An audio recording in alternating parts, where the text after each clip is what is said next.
Ouais, le bon, bah, il feu, y a encore eu donc avec une ceci colonne de là en fumée bas, il y a qui encore eu se de fait, nouveaux bombardements dans l'ouest qu'on de fait l'Iran. apercevoir, Voilà. mais une présentatrice de la télé a dit qu'en fait Et c'était donc le feu dans le bâtiment qui avait il y a un été touché bâtiment hier qui avait de la repris. Mais en fait, TNT ça ne ressemblait qui pas tout à cela. a Mais explosé. il y a eu d'autres Voilà, frappes ça également c'était après, hier. un peu partout dans la Voilà. capitale, et avant même Il l'attaque faut contre vraiment ce soutenir quartier l'Israël. où se trouve le siège de la Ça radio devient grave. et de la télévision d'État. Le Il y a monde eu devient. de nouvelles frappes ce matin dans le nord-ouest de la capitale. Et donc les frappes continuent.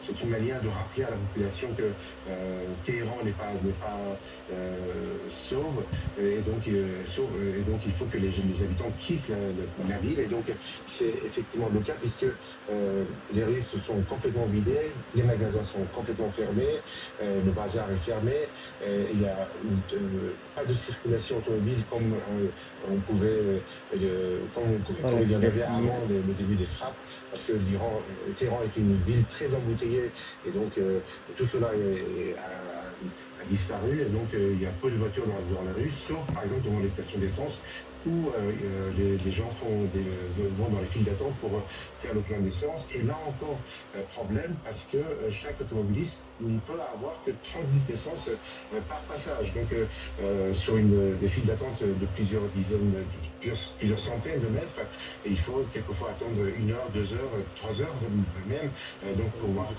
obtenir 30 litres d'essence. Donc ce qui limite, empêche et limite ceux qui veulent partir encore et quitter la capitale, parce qu'il faut faire le plein, il faut aller 2 fois pour faire le plein d'essence, pour pouvoir aller sur plusieurs centaines de kilomètres.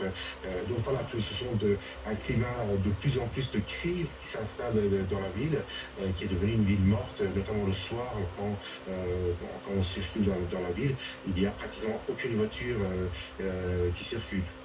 Oui, Chavoche, l'armée israélienne a confirmé avoir tué Ali Shadmani, qui était le chef d'état-major de guerre de l'Iran, lors d'une frappe de l'armée de l'air israélienne à Téhéran.